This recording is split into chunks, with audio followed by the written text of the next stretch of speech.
Hi, నా పేరు doctor Lenin Reddy, gold hospital, Guntur, Hyderabad.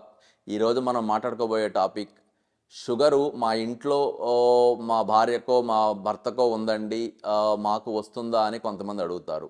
కొంతమంది మా తల్లిదండ్రులకు ఉందండి, మాకు వస్తుందా అని అడుగుతారు. కొంతమంది మాకుందండి, మా పిల్లలకు వస్తుందా అని అడుగుతారు.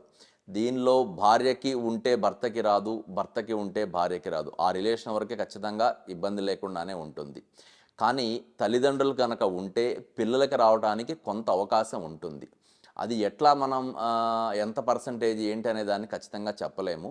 కాకపోతే అలాంటి కొంత వారసత్వపు లక్షణాలు ఉన్నాయి అని అనుకున్నప్పుడు తాతలకో, అమ్మమ్మలకో, నాయనమ్మలకో, తల్లిదండ్రులకో ఉంది అనుకున్నప్పుడు పిల్లల విషయంలో వాళ్ళని కొంత వ్యాయామం పరంగా కొద్దిగా అలవాటు చేయటము, ఆహారపు అలవాట్ల పరంగా కొద్దిగా ఏదన్నా ముడి బియ్యం లాంటిది వాడించటము, అలాగే ఆకుకూరలు ఎక్కువగా తీసుకునేలాగా చూడటము, అలాగే శరీరం మీద కాస్త ఎండ పడేలాగా చూసుకోవటము, మోర్ యాక్టివ్గా ఉండేలాగా కొంత అట్లా ఉండేలాగా చూసుకుంటే అలాంటి పిల్లల్లో మెటబాలిక్ డిజార్డర్స్ జన్యుపరంగా వచ్చే అవకాశం ఉంది. కాబట్టి వాటికి కొంతవరకైనా సరే మనం ఇటు నుంచి అడ్డుకట్ట వేసుకుంటూ వెళితే రాకుండానే ఉంటుంది.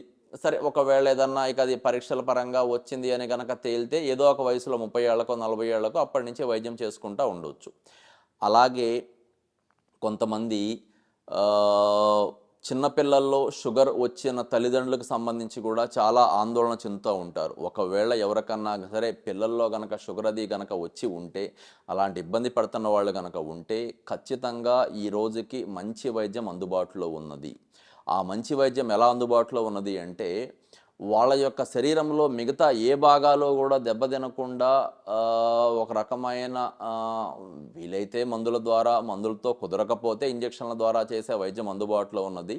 అలాంటి దాన్ని తెలుసుకోవటం అనేది చాలా ముఖ్యం. అలాగే కొన్నిసార్లు ఏంటంటే ఇవన్నీ కూడా యాక్సిడెంట్లుగా బయటపడతా ఉంటాయి. ఏదో మనం హాస్పిటల్‌కి ఒక దానికోసం వెళ్తాం. ఒక జ్వరం కోసమో, లేకపోతే ఇంకో దానికి దగ్గు కోసమో, లేకపోతే ఏదో రొటీన్‌గా చేసే పరీక్షల్లోనో వెళ్తా ఉంటాం. అలాంటప్పుడు ఇట్లాంటివి కొన్ని బయటపడతా ఉంటాయి. అలా బయటపడినప్పుడు ఒక్కసారిగా పానిక్ అయిపోకుండా, భయపడిపోకుండా, దానికి కూడా వైద్యం అందుబాటులో ఉంది. ఆ వైద్యాన్ని అందుబాటులో ఉన్న దాని ప్రకారంగా చేసుకోవడం అనేది మంచిది. అలాగే కొద్దిమందికి ఇంకొక డౌట్ ఎట్లా ఉంటుందంటే, మేమిద్దరం అన్నదమ్ములమండి. ఒక అతనికేమో షుగరు ఒక బిళ్ళ 2 బిళ్ళలు వేసుకుంటే అదుపులో ఉంటుంది.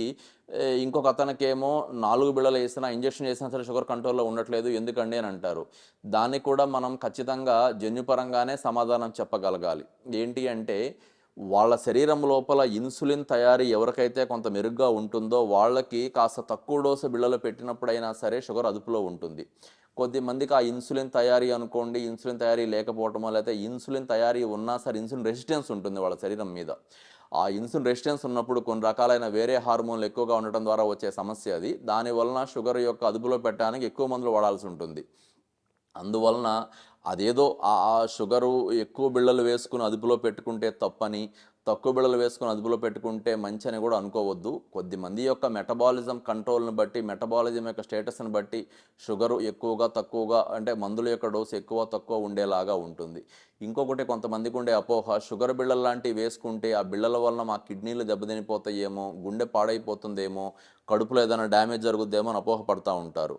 మేము చూస్తున్న గత 17, 18 ఏళ్లగా పేషెంట్లకు సంబంధించి షుగర్‌కైనా, బీపీకైనా, థైరాయిడ్‌కైనా, న్యూరోపతికైనా, ఇంకొక దానికైనా మందులు వేసుకోవటం ద్వారా, మందుల్లో కూడా అన్ని రకాల మందులు చెడ్డ మందులేమి ఉండవు. ఎక్కడో కొన్ని రకాల మందులుంటాయి. అట్లా అంటే ఒక పెయిన్ కిల్లర్స్ అని, లేకపోతే స్టెరాయిడ్స్ అని కొన్ని రకాల చెడ్డ మందులుంటాయి. అలాంటి మందులు వేసుకుంటే కొంత ఇబ్బంది ఉండొచ్చేమో గానీ, కాస్త అవగాహన ఉండి, కాస్త అనుభవం ఉన్న డాక్టర్లు రాసే మందుల్లో మాత్రం అంత చెడ్డగా మనిషిని ఇబ్బంది పెట్టేలాంటి పరిస్థితి ఉండదు.